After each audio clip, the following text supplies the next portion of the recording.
Gender school and society जो 4th semester का एक पेपर है उसके बारे में हम लोग बात करने वाले हैं। इसका टॉपिक है लैंगिक पूर्वाग्रह और इसके कारण, साथ में है लैंगिक समानता की आवश्यकता और उसकी महत्व, मतलब उसकी आवश्यकता क्यों है। ठीक है, तो 3 मुद्दों पर हम मुख्य रूप से बात करेंगे, जिसमें से लिंग पूर्वाग्रह के बारे में हम बात करेंगे, लिंग पूर्वाग्रह के कारण के बारे में हम बात करेंगे और लैंगिक समानता की आवश्यकता और महत्व के बारे में हम बात करेंगे। तो लिंग पूर्वाग्रह, सबसे पहले हमें ये जानना होगा कि लिंग पूर्वाग्रह मतलब क्या है। समाज में आज भी लिंग पूर्वाग्रह किस रूप में जाना या पहचाना जाता है, उसके बारे में हमको बात करना है। तो लिंग पूर्वाग्रह एक लिंग को दूसरे लिंग पर प्राथमिकता देने की प्रवृत्ति है। कुल मिलाकर के हम ये कह सकते हैं कि किसी भी पुरुष या किसी भी महिला के द्वारा दूसरे विपरीत लिंग को, उस दूसरे लिंग को प्राथमिकता देने की प्रवृत्ति को हम लिंग पूर्वाग्रह के रूप में हम ले सकते हैं। लैंगिक पूर्वाग्रह तब तक होता है जब पुरुषों और महिलाओं के साथ अनुचित तरीके से अलग अलग व्यवहार किया जाता है, दोनों वर्ग शामिल है। ठीक है, पूर्वाग्रह सचेत या अचेतन हो सकता है और यह कई तरीकों से प्रकट हो सकता है, सूक्ष्म और स्पष्ट दोनों, मतलब बहुत छोटे रूप में भी और जो स्पष्ट हमको दिखाई भी देता है। अब वो छोटे रूप में क्या हो सकता है, रोजमर्रा के काम काज में भी हम कई बार ऐसा व्यवहार करते हैं जिससे लिंग की असमानता या फिर पूर्वाग्रह हमको दिखाई देती है, या फिर कुछ चीजें ऐसी होती है जो स्पष्ट रूप से हमको दिखाई देती है। जैसे ये काम आप नहीं कर सकते, ये तुम्हारे बस की बात नहीं है, क्यों? क्योंकि तुम लड़की हो।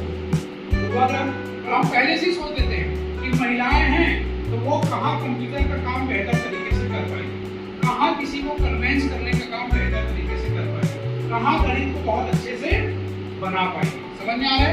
वो हो गया, प्रकट हो सकता है। तो किसी भी निर्णय, किसी लिंग के कारण जो हम भावना बनाकर रखते हैं, उसी को हम लिंग पूर्वाग्रह के रूप में जानते हैं। अब इसे बोला गया है कि स्कूल में लैंगिक पूर्वाग्रह किस प्रकार से हमको देखने को मिलता है। तो टीचर का अटेंशन जो है वो इक्वल ना होकर के महिला पुरुष के आधार पर उसका जो सोच है या भी उनको रिसीव करने के जो तरीके हैं, अगर मान लीजिए किसी पुरुष ने उत्तर दिया तो उसको शाबाशी देना, या फिर ये मान के चलना कि ये छात्र ही उत्तर दे सकता है, छात्रा उत्तर शायद नहीं दे पाएगी। तो ये हमको पूर्वाग्रह या फिर लिंग असमानता को प्रकट करेगा।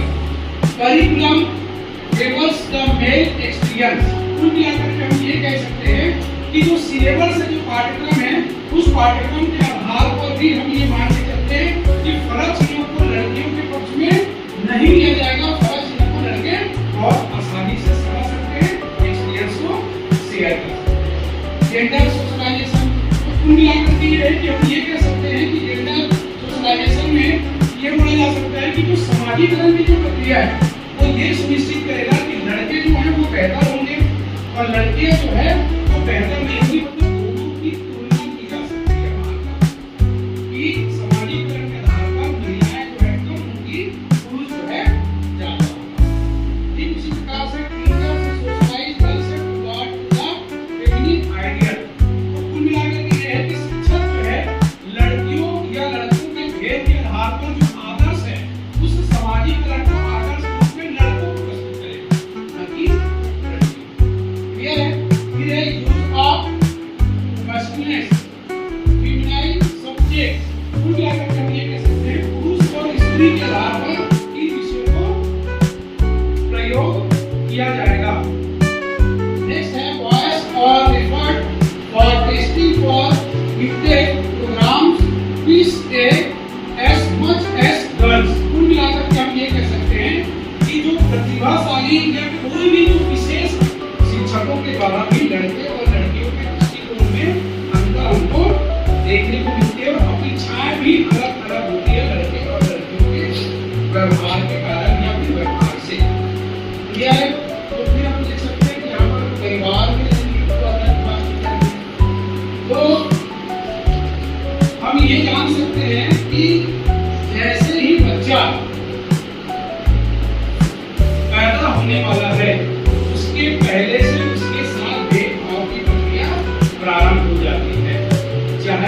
किसी भी रूप में, और उसी चीज को early gender socialisation start at birth के बारे में बोला गया है। कहने का मतलब ये है कि प्रारंभिक लैंगिक समाजीकरण जन्म के पूर्व से शुरू हो जाती है। कोई अगर कल्पना करता है कि लड़की है तो लड़कियों वाले खिलौने या लड़कियों वाली व्यवस्था उनके लिए करना चाहूँ, तो अगर कोई सोचता है कि लड़के हैं उनके लिए लड़के, तो वो अंतिम क्षण में उसकी एजुकेशन होती है, उस एजुकेशन के स्तर में भी लोग ये कल्पना कर सकते हैं कि लड़का ही होगा और लड़के को हम बड़ा अच्छे पोस्ट पर नौकरी में भेजेंगे या फिर ये पढ़ाई हम कराएंगे, उसके जन्म में भेजेंगे सोचना चालू करें। और रूम वाली बात हमने बहुत पहले हमने किया है, तो ये इच्छा होती है कि लड़का ही पैदा होगा वर्क के लिए। दूसरा बोला गया boys and girls are tested differently by the members of their own environment. मतलब कुल मिलाकर हम ये कह सकते हैं कि लड़कों और लड़कियों के साथ उनके जो परिवेश, उनका पहनावा है और उनके रहन सहन के और उनके परिवेश के लिए जो व्यवस्थाएं परिवार की ओर से की जाती है, उन परिवार की ओर से उन दोनों सदस्यों में अलग अलग तरीके से व्यवहार किया। हम बात कर सकते हैं खिलौने की, हम बात कर सकते हैं उसकी आवश्यकता की, हम बात कर सकते हैं उसके पहनावे की, या हम बात कर सकते हैं selection of gender specific choice. अब कुल मिलाकर के ये है कि लैंगिक विशिष्टीकरण के कारण जो है उसको खिलौने भी हम उसी प्रकार से देंगे, लड़कियों को लड़की वाली और लड़के को लड़के। ट्रेन चलाना है, लड़की ट्रेन कैसे चला पाएगी? हवाई जहाज उड़ाना है तो लड़की हवाई जहाज कैसे उड़ा सकती है? क्योंकि वो हवा में ऊपर में उड़ना है, उसको डर लगेगा। आप भैया एक काम करिए, आप कुड़ियों के साथ में खेलिए, आप चूड़ी और काजल के साथ में खेलिए। ऐसे जो है वो जेंडर के कारण ही विशिष्ट खिलौने का चयन भी पहले ही कर दिया। Children start facing norms that define masculine and feminine from an early age।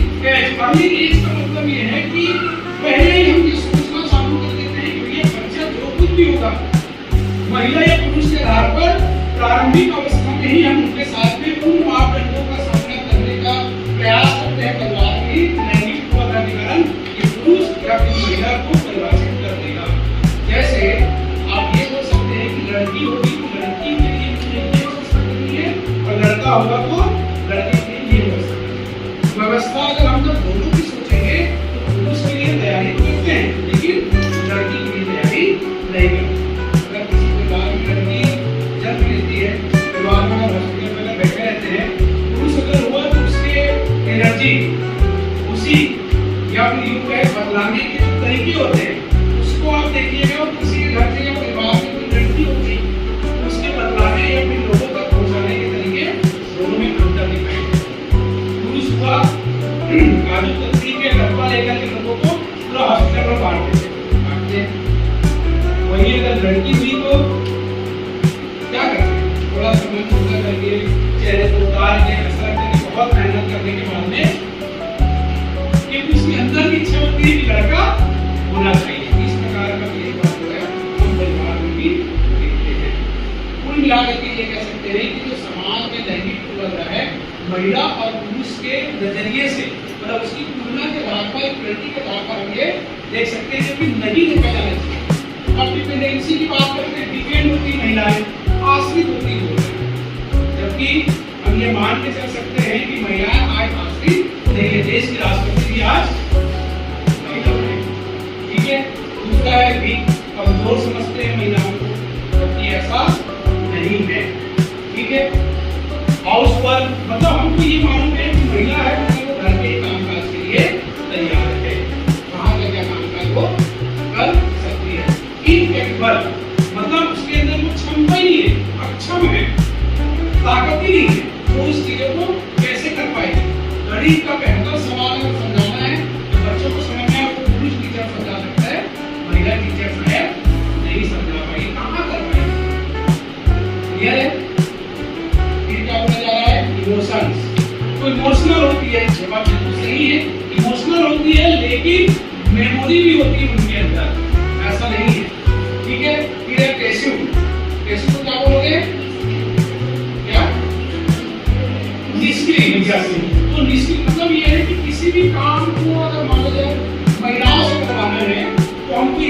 कि वो कहाँ ये कर पाएगी, तो निश्चित अपन उसके अंदर देखेंगे। वहाँ वजह है बहुत बड़े चीजों को संभालना है, तो हमको ये समझ में आएगा कि जो महिला है, महिला कहाँ उस काम को बेहतर तरीके से करेगा, उसको निष्क्रिय के रूप में ध्यान में रखना। फिर है सेंसिटिव, तो एक प्रकार से हम कह सकते हैं संवेदनशीलता। संवेदनशीलता मतलब ये है कि महिलाएं जो बहुत संवेदनशील है, वो किसी भी कठोर कार्य करने में अक्षम है, ऐसा हम बोल सकते हैं।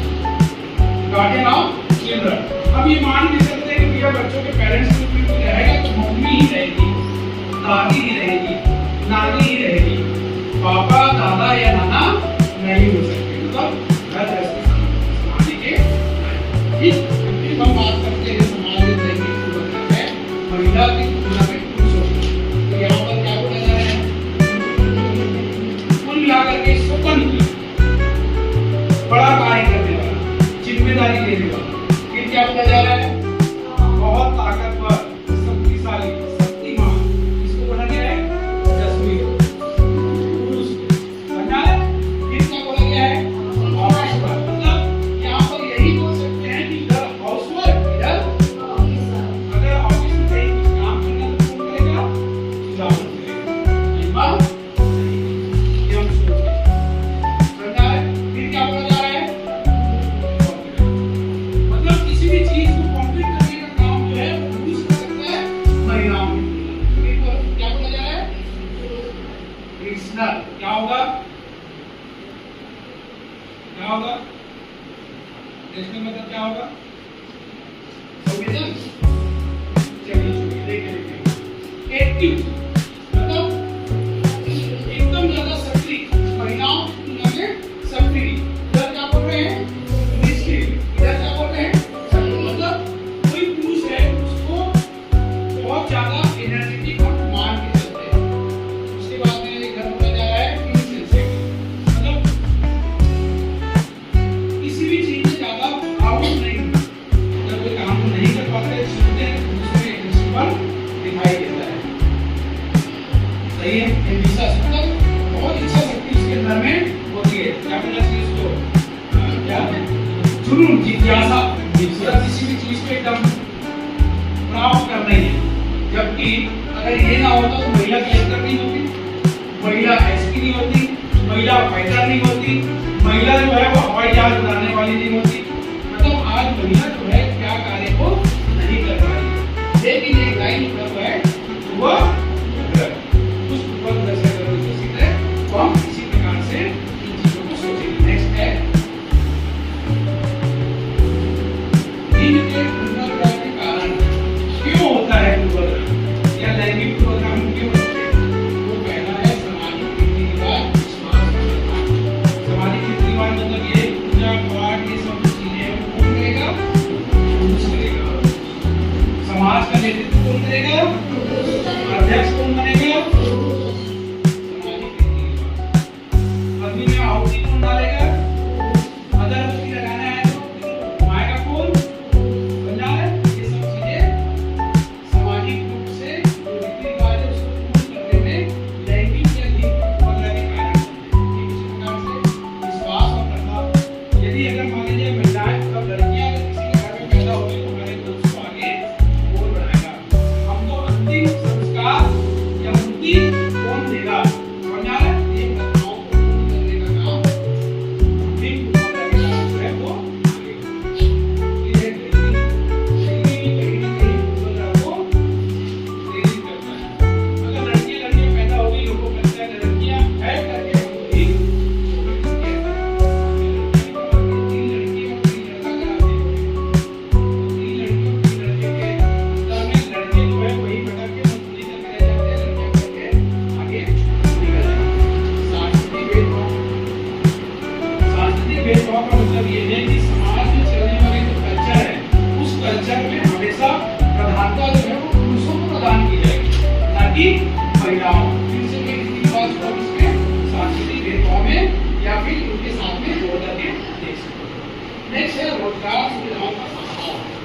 ये भी एक प्रकार का पूर्वाग्रह को या फिर लैंगिक पूर्वाग्रह को प्रेषित करता है कि यदि आप रोजगार में नहीं है, लड़की को कैसे रोजगार मिल सकता है, क्यों, क्योंकि घर से उसको निकलने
पूर्वाग्रह का कारण बनता रहेगा।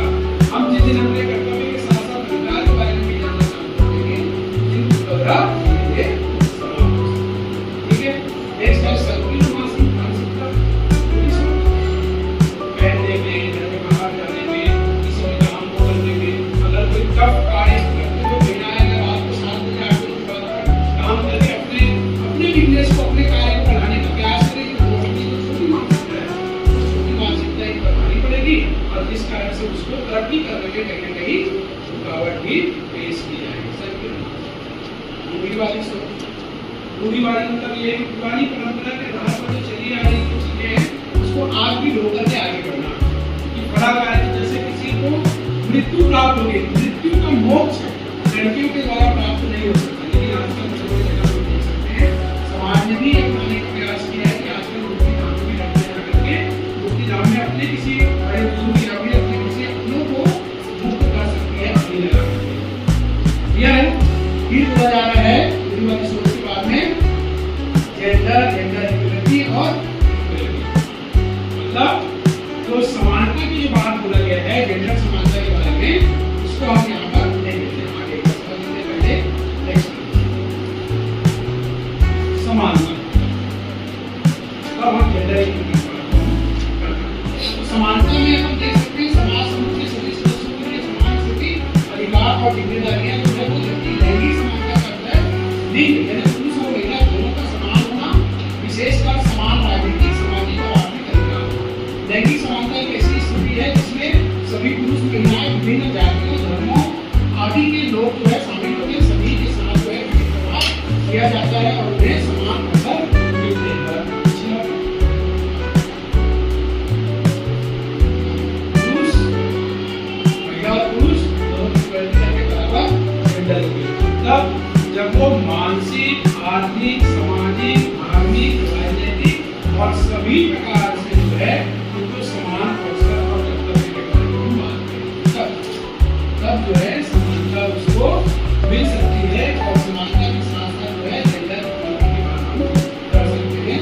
दोनों को एक बराबर के करोगे, महिला और पुरुष एक बराबर होंगे, एक जैसा उनको नेतृत्व मिले, एक जैसा उनको रिस्पॉन्स मिले, एक जैसा उनको अवसर मिले और एक जैसा उसको समान किसी भी कार्य को करने पर इज्जत मिले, दोनों चीजों को करने पर की बात कर सकते हैं। मानवाधिकार मतलब हम किस मानवाधिकार को छोड़ करके किस मानवाधिकार की बात करें, तो व्यक्ति को जीवन जीने के लिए एक दूसरे के सहारा की जरूरत पड़ती है और बिना पुरुष के महिला अधूरा है और बिना महिला के पुरुष अधूरा है।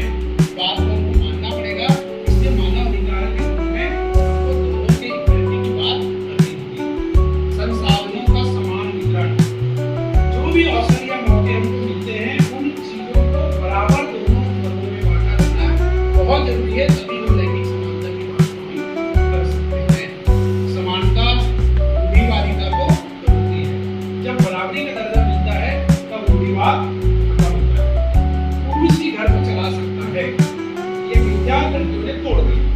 तब जब रूढ़िवादिता से बाहर निकल के हमने अपने घर की बहनों को, अपने घर की लड़कियों को बाहर ला करके कार्य करने का अवसर दिया, उन्होंने समानता ला करके समाज के सामने खड़ा कर दिया। हर चीज में पिक्चर जाना है, गार्डन घूमना है, कोई अच्छी चीज खानी है, अपने शौक को पूरा करना है, अपनी आवश्यकता की पूर्ति करनी है, तो हर चीज में जब एकजुटता होगी तभी लैंगिक समानता की बात कर सकते हैं। ये लाने के लिए भी ये जरूरी है, लैंगिक समानता लाने के लिए ये आवश्यक है कि एकजुटता होनी चाहिए हर चीज में। ठीक है, कोई आवश्यकता आधारित नहीं, कोई जरूरी नहीं कि फायदा या नुकसान के आधार पर हम महिला और पुरुष के वर्गों को बांट करके उनको सुविधा देना, बिना आवश्यकता के भी हम उन चीजों को बराबर बराबर दे सकते हैं या बांट सकते हैं। व्यक्तिगत मतभेदों को त्याग, व्यक्तिगत मतभेद मतलब महिला और पुरुष के आधार पर अगर हम मतभेद करेंगे,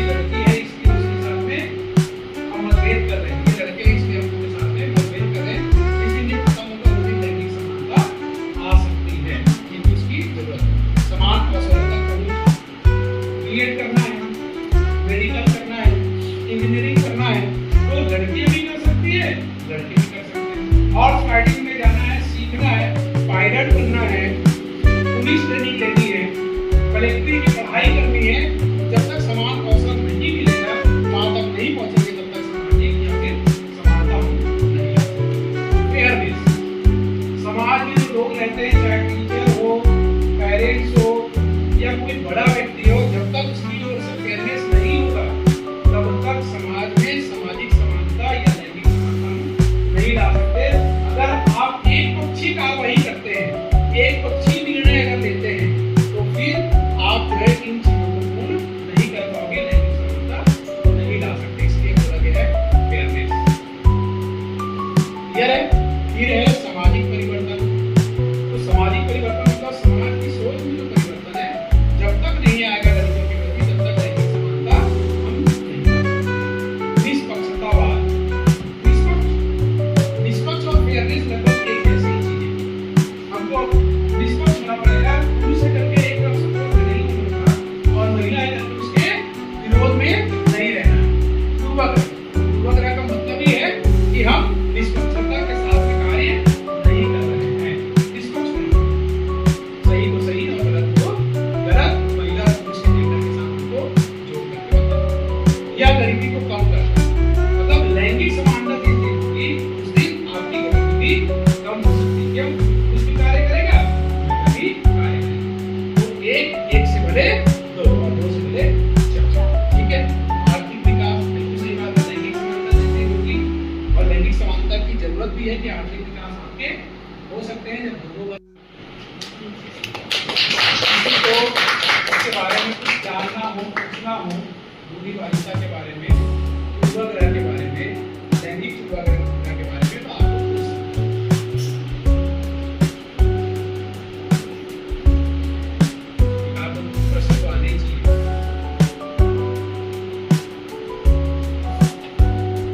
बहुत अच्छा सेशन था सर।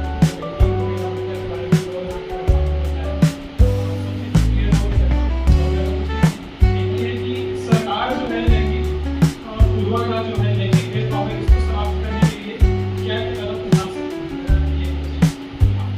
तो वर्तमान स्थिति में अगर हम देखेंगे, तो शासन की ओर से महिलाओं को सभी क्षेत्रों में समान अवसर देने के लिए अभी करंट में आप लोगों ने देखा होगा, महिला सशक्तिकरण को ध्यान में रखते हुए महिलाओं को समान अवसर देने के लिए एक बिल पास हुई महिला के ऊपर में, आप लोगों ने देखा होगा। तो सरकार की मंशा है कि केवल सामाजिक नहीं, राजनीतिक क्षेत्रों में भी, केवल शैक्षणिक नहीं तो राजनीतिक क्षेत्रों में भी समानता का अवसर उन्हें मिले। तो सबसे बड़ा उसका उदाहरण है। सबसे बड़ी समस्या जो नेतृत्व करने वाले की संख्या, यदि हमारा प्रतिनिधित्व हमारे पर कुछ नहीं होगा तो हमारी बात कौन करेगा? इस मिथ्या को तोड़ने का प्रयास भी सरकार रोजगार में और स्वरोजगार में भी महिलाओं